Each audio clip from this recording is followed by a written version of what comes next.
আম্মা জান আয়েশা রাদিয়াল্লাহু তাআলা আনহার সাথে বিষ্ণু ইসা ইসলামের ঝগড়া হতো মাঝে মাঝে।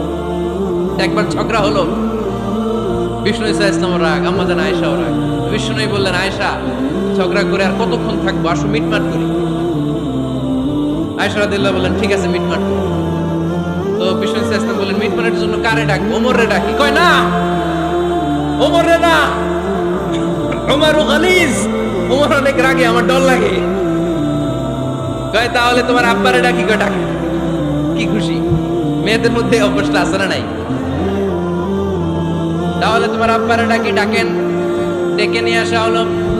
আবু বকর রাদিয়াল্লাহু তাআলা আনহু দাঁড়ালেন, আম্মা জান আয়েশা দাঁড়ালেন, বিশ্বনবীও দাঁড়ালেন। বিশ্বনবী বললেন, আয়েশা তোমার আব্বা আসছে, এবার ঘটনা খুলে বলার পালা। তুমি বলবা নাকি আমি বলবো? আম্মা জান আয়েশা বললেন, আপনি বলেন, তবে ওয়ালা তাকুল ইল্লা হাক্কান, যেটা ঘটছে ওইটাই বললেন, মিথ্যা কথা কইেন না। আবু বকর রাদিয়াল্লাহু তাআলা রেগে মেগে আগুন। কি এই কথা তুমি কেমন করে বলো? বিশ্বনবী কি মিথ্যা কথা কখনো বলবে? রেগে মেগে দিলেন মেয়ের গালে এক চড়। বানিয়ে বলতেছি না, মুসনাদ আহমদ ইবনে হাম্বলের হাদিস। বাবার হাতের থাপ্পড়কে আম্মা জান আয়েশা উল্টে বললেন। সাইয়েদনা আবু বকর রাগে গড়গড় করছেন, আবার মারার জন্য তেড়ে গেলেন। এবার বাঁচার জন্য আম্মা জান আয়েশা বিশ্বনবীর পিছনে যে আশ্রয় নিলেন, বিশ্বনবী বাঁচানোর জন্য দুই হাত মেলে দাঁড়িয়ে গেলেন। বলেন সুবহানাল্লাহ। বিশ্বনবী যখন দুই হাত মেলে দাঁড়িয়ে গেলেন, সাইয়েদনা আবু বকর রাদিয়াল্লাহু আনহু থেমে গেলেন। সাইয়েদনা আবু বকর রাদিয়াল্লাহু তাআলা আনহু ঘর থেকে বের হয়ে বারান্দায় দাঁড়ালেন। বলেন সুবহানাল্লাহ। এবার বিশ্বনবী আম্মা জান আয়েশার কাছে যেয়ে বলেন, ইয়া আয়েশা, কাইফা রাআইতিনি আনকাসতুকি মিনার রাজুল, দেখছো কেমনে বাঁচাইলাম?